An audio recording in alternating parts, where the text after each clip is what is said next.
Today on the Bar Business Podcast, master the quick physical count methodology that takes just 2 to 3 hours to establish your Q1 inventory baseline accurately.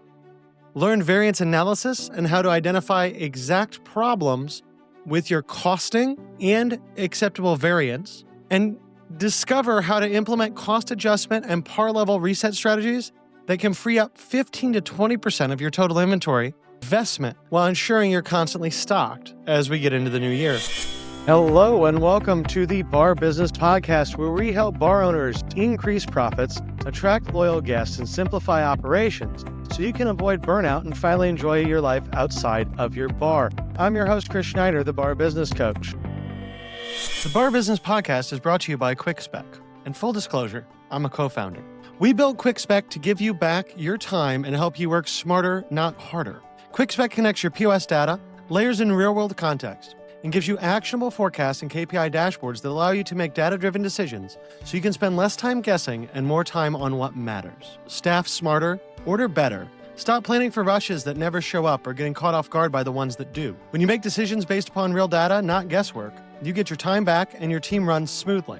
Check it out at quickspec.com. That's QUIXSPEC.com. And make sure to sign up for our early access program on the homepage. So today we're going to talk all about resetting your inventory. And I think it's really important to point out, for most of us, December was a crazy month. And I'm assuming many of you, hopefully all of you, did an inventory either New Year's Eve or New Year's Day and counted up that inventory for your accounting purposes. But one of the big things getting into the new year is we have a lot of stagnant inventory. We have a lot of inventory that we want to move.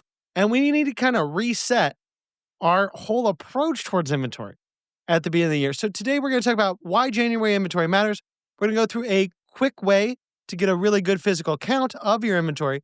And then we're going to talk about how to discover variance, what to do with that variance analysis, and then what can we do to adjust our par levels and our costs to make the start of this year more efficient from an inventory perspective than the end of last year. Now, one of the reasons why I really love to dive into inventory in January is that we have time, right? I think for most of you, I know for me, I don't even own a bar anymore, and last month was crazy. Between Christmas parties and seeing people and different commitments I had, it felt like I was running all the time. And if I think about back to when I owned a bar and did that, it was even crazier. So inventory tends to get neglected during December, and that's why we want to talk about it now and pick it up. So to answer this first question, why does January inventory matter? Well, December chaos, right, is going to leave us with inventory that's a little bit crazy. And we need to look for things that could have gone wrong in December. So maybe we way overordered, so now we have a lot of inventory we need to move. Maybe our staff was inconsistent with their upselling and selling of cocktails, so we need to get certain pieces of product moved. Maybe we had multiple managers working and things just got muddled. But whatever happened in December, whatever made this difficult, we need to identify exactly what inventory we have, make sure there has been no theft. We need to reevaluate all our pars going in the new year, especially because we know January, this is a slower month. February, a slower month. Outside of Super Bowl and some different things, tends to be a slower month. March picks up a little bit with some college sports, but also tends to be a bit of a slower month for a lot of folks. So how do we count our inventory? Well, we want to do a quick physical count. And if you did not do a count on December 31st, if you did not do a count on January 1st, do it now. Like, we want to make sure we have inventory fully counted for the end of the year. First thing you want to do is prepare. And why do we want to prepare? Well, because that's going to make us efficient. So we want to print out our current inventory report, whether it's in your POS, in an Excel sheet, however you do that.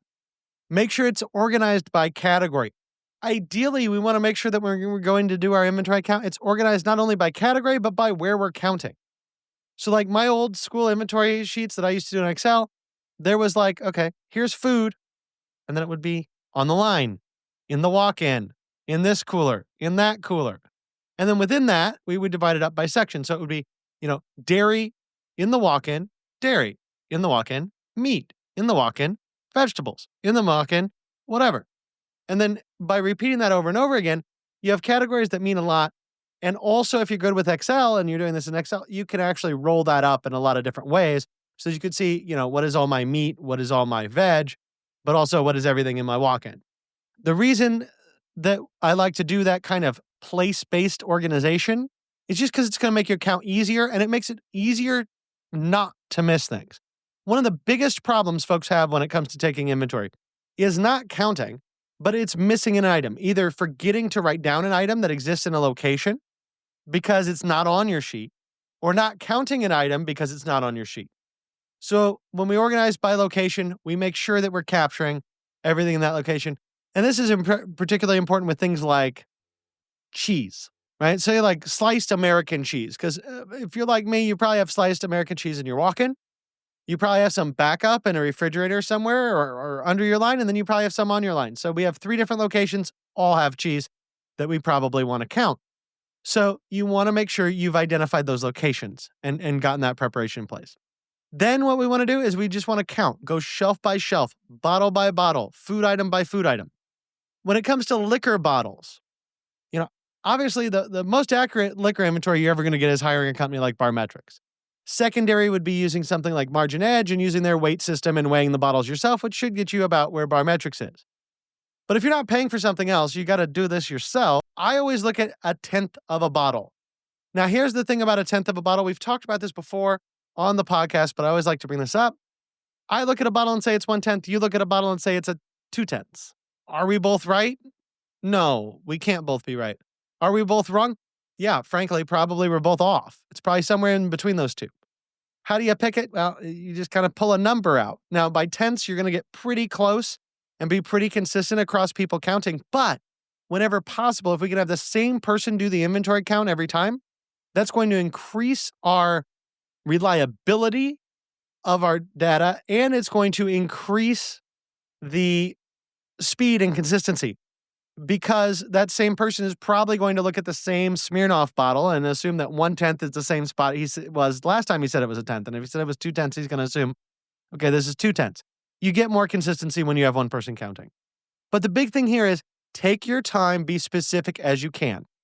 And especially when we're talking end of year inventory, if you already did end of year inventory, this isn't really relevant. But if you haven't yet, you can't skip anything. Your garnishes, your mixers, your syrups, all of that gets counted in your cost of goods sold. So all of that should be included in your inventory.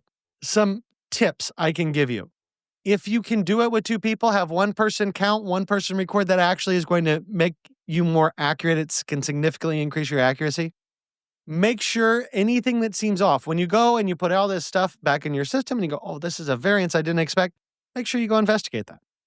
Now, when it comes to variances, there are a few things we want to look at. So a variance is, when it comes to inventory, actual versus theoretical. Actual being how much, say, vodka did I actually use? Theoretical, based on the P mix in my POS system, how much vodka should I have used?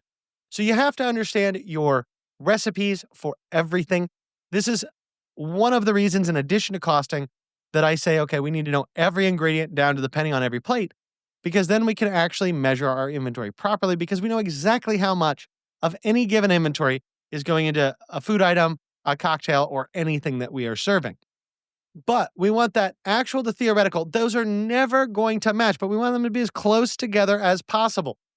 Now, for liquor, we're going to look at 1-2% being a kind of normal variance there. When it comes to beer, it's going to be a little bit higher, probably 2-3%. Now, that's particularly true of your draft beer. And that's just line cleaning and the way draft system works. You have a little bit higher loss there that's kind of built in, but we're going to look for a 2-3% variance. In a lot of cases, anything better than 5% variance on draft beer, you're doing very well. Bottled beer, we're going to look for a 0% variance. Why? Because unless somebody's stealing a bottle or breaking a bottle, and if they're breaking it, that should be recorded, every bottle should match, right? You ring in a bottle, you sell a bottle. Wine, we're going to look for 1-2%, give or take. Now, give or take, it's going to depend upon your wine program there. If you're selling wine by the bottle, it should be 0%, like we talked about with beer by the bottle. But if you're selling wine by the glass, sometimes the wine goes bad. You might see a 20-30% variance in actual versus theoretical usage, because you poured a couple glasses of wine, nobody else ordered that wine, you threw the bottle out. In bars, particularly dive bars, neighborhood style bars, that is going to happen a lot more frequently. Overall, though, what we want to see is essentially 2% or less difference between theoretical cost and actual cost, between what we did use and what we should have used. Now, here are some red flags that are going to indicate serious problems that you need to watch out for. If you see a single category with over 5% variance, that generally means you have a huge problem. Now, draft beer is the one potential point where we could make an exemption there. But draft beer, if that's over 7, 8, 9, 10%, yeah, we got a problem. That 5 to 7% range, a lot of bars live there. I always think we can get beer, actual versus theoretical, closer to 5 or less percent. But that takes some strategy and some time. If you need some help there, let me know. I'm always happy to help out on that. But the whole thing is here, we want to figure out, do we have an actual versus theoretical that's as close as it should be? If not, we need to look at the why. We need to ask why until we figure out and do that root cause analysis. If you need a refresher on root cause analysis, you can go back to previous episodes where we've talked about just search root cause analysis, and that should come up for you. The bottom line here is understand where your inventory is. Make sure you have that count. If you did that count, make sure you're digging into your actual versus theoretical. We want that to be tight. We want to understand that. And once we have that done, once we understand our actual cost, our theoretical cost, where that variance is, we can work on decreasing that variance, which in turn will decrease the amount of inventory we have on hand. It will free up cash flow and make your life as a bar owner much easier. That about wraps it up for today. If you enjoyed today's insights, make sure you like, subscribe, and leave a review. If you are ready to take your bar to the next level, schedule a strategy session with me by clicking the link in the show notes below. Until next time, have a great day, and we will talk again later.